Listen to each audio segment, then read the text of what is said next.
रात का वक्त था। वो उस रोड से गुजरे तो थोड़ी सुस्ती से आने लगी, तो वो ट्रक को धीरे धीरे चलाने लगे। अचानक उनकी नज़र रोड पर खड़ी एक लड़की पर पड़ी। लगभग 24-25 साल की थी। ऐसा लग रहा था वो नए कपड़े पहनी थी, जैसे कि शादी में जाना हो। उन्होंने ट्रक को आगे बढ़ाया और उस लड़की की साइड में ले जाकर खड़ा कर दिया और जोर जोर से आवाज लगाई, ए लड़के, इतनी रात को अंधेरे सुनसान एरिया में क्या कर रही है? वो उनको देखकर मुस्कुराई और बोली, बाबूजी, मैं शादी में जा रही थी, मेरी बस छूट गई, तब से यही इंतजार कर रही हूँ कि कोई आगे तक छोड़ दे। यह सुनकर ड्राइवर को लगा कि कोई आसपास के गांव की लड़की है और किसी बगल के गांव में उसे जाना होगा। उन्होंने देखा उसके हाथ में एक बक्सा था। ड्राइवर ने जोर से आवाज लगाकर कहा, तो अकेली कैसे रह गई? तो वो लड़की बोली, क्या बताऊं बाबूजी, पास के गांव में ही शादी है। उनको लगा कि मैं भी उनके साथ हूं। भीड़ में वो मुझे छोड़कर चले गए। अब वहां ढूंढ रहे होंगे। जो बात ड्राइवर ने सोची थी वही बात उस लड़की ने ऐसे ही बोल दी, जैसे ड्राइवर का दिमाग पढ़ लिया हो। ड्राइवर को दया आ गई। उसने कहा, ठीक है, चढ़ जाओ, मैं आगे तक छोड़ दूंगा। लड़की बोली, बाबूजी, बक्सा भारी है, आप नीचे आकर बक्सा ऊपर चढ़ा दो प्लीज। ड्राइवर बोला, ठीक है। जैसे वो नीचे उतरने को हुआ तभी किसी ने उसका हाथ पकड़ लिया। ड्राइवर ने देखा उसके हेल्पर ने उसका हाथ पकड़कर नीचे उतरने से मना कर दिया।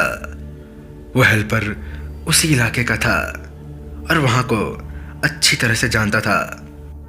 उसने ड्राइवर को सारी बात आहिस्ता से समझा दी, जिसे सुनकर ड्राइवर भौचक्का रह गया।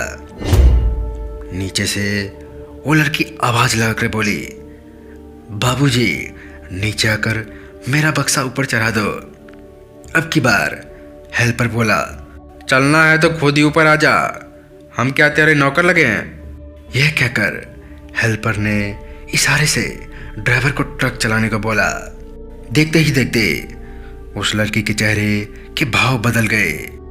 वो ट्रक के साथ तेज स्पीड से चली जा रही थी और बोली, किस्मत वाला है तू, आज बच गया, अगली बार यहां से निकला तो कहीं का नहीं छोड़ूंगी। ऐसा बोलकर अचानक से वह अंधेरे में कहीं गायब हो गई। ड्राइवर तेज स्पीड से ट्रक को भगा रहा था और जब तक भगा रहा था जब तक सुबह ना हो जाए। हेल्पर ने उसको बताया कि वो रूह थी या कह लो हवा थी, जो रात में इस रास्ते से निकलने वाले वाहनों को हाथ देकर रोकती है, फिर बक्सा उठाने के नाम पर गाड़ी से नीचे उतार लेती है और मार देती है। जब तक गाड़ी के अंदर रहोगे तो सेफ रहोगे, क्योंकि गाड़ी के स्टीयरिंग पर देवी का निवास होता है। जहां आप नीचे उतरे वहां आप शिकार बने। यह सुनकर ड्राइवर का हलक सूख गया। अगर हेल्पर सोता रहता और उसकी आंख नहीं खुलती तो ड्राइवर आज जिंदा नहीं होता। पूरे रास्ते दोनों चुपचाप हनुमान जी का नाम लेते रहे। सुबह एक गांव में जाकर हेल्पर ने पूरी बात बताई। ये पास के ही एक गांव की लड़की थी जो बस से किसी कार्यक्रम में हिस्सा लेने जा रही थी। उस बस का ट्रक से टकराकर एक्सीडेंट हो गया, जिसमें उस लड़की की मौत हो गई थी। तब से उस लड़की की आत्मा उस लोहे के बक्से के साथ आज भी उस रोड पर भटक रही है कि कोई आए और उसका बक्सा उठाकर उसको लिफ्ट दे। अगर कभी आपका उस रास्ते से गुजरने का मौका लगे तो लिफ्ट देने से पहले 100 बार जरूर सोच लेना, कहीं बक्से का वजन भारी ना पड़ जाए। तो चलिए दोस्तों, बढ़ते हैं आज के कहानी नंबर 2 की ओर। बात कुछ साल पुरानी है। यह कहानी झांसी के पास की है।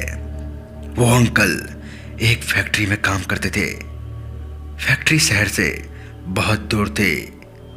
आसपास जंगली एरिया था।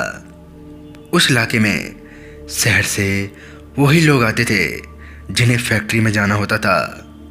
वैसे जाने आने के लिए बस चलते थे, पर उस दिन किसी कारण बस उनसे निकल गई। वहाँ ऑटो भी इक्का दुक्का चलते थे। उस वक्त सर्दियों का समय था, पर बहुत ज़्यादा सर्दी नहीं थी। उनकी ड्यूटी रात को 11 बजे ख़त्म हुई और बाकी का स्टाफ निकल गया। वो अकेले रह गए। रात के 12 बजे वो फैक्ट्री से निकले और बाहर ऑटो की तलाशी करने लगे। तभी उनको एक ऑटो आता दिखाई दिया। वो ऑटो में बैठकर शहर की ओर जा रहे थे। वो सड़क जंगल से होकर गुजरती थी। हुआ ये कि वो दिन भर के थके हुए आंख मूंद कर ऑटो में बैठकर चले गए। अचानक से ऑटो ने ब्रेक मारे तो उनकी आंख खुल गई। जंगल के शुरू होते ही एक सुंदर सी औरत खूब अच्छे कपड़े में पहनी हुई थी साइड में खड़ी हुई थी। वो उसमें से बहुत जोर की खुशबू आ रही थी। ऐसा लग रहा था कि वो किसी शादी या कार्यक्रम में जा रही थी। उसने हाथ दिया और इशारे से कहा, आगे जाना है। ऑटो वाले की कुछ हिम्मत नहीं हुई। उसने उस औरत को बैठा लिया। वो औरत पीछे आकर बैठ गई तो अंकल आगे आकर ऑटो वाले के साइड में आकर बैठ गए। ऑटो चलने लगा। थोड़ी देर बाद जंगल खत्म होने से पहले उसने ऑटो रुकवाया। ऑटो से उतर के बिना बात किए जंगल के अंदर वो चली गई। ऑटो वाले ने पैसे चुपचाप अपने गले में रख लिए और तेजी से ऑटो दौड़ा दिया और तब तक ऑटो चलाता रहा जब तक बस्तियां ना आ गई। उस अंधेरे जंगल में एक औरत नए कपड़े पहनकर परफ्यूम लगाकर क्या कर रही थी। उसके भाव बड़े अजीब थे। कोई भी डर जाता, पर अच्छी बात यह थी कि उसने किसी को नुकसान नहीं पहुंचाया। वो अंकल जैसे ही शहर पहुंचे तो उन्होंने ऑटो वाले को पैसे दे दिए। ऑटो वाले ने खुले पैसे वापस देने के लिए जैसे ही गल्ला खोला तो उसकी आंखें खुली रह गई।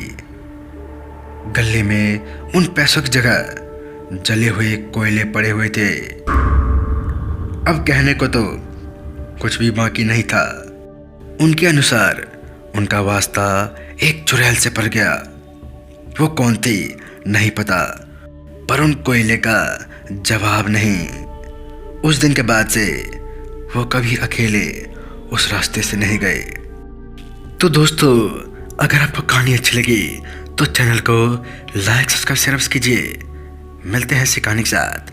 तब तक के लिए जय हिंद, जय भारत। ऐसी ही कहानी आपको आगे मिलती रहेगी। जय बजरंगबली।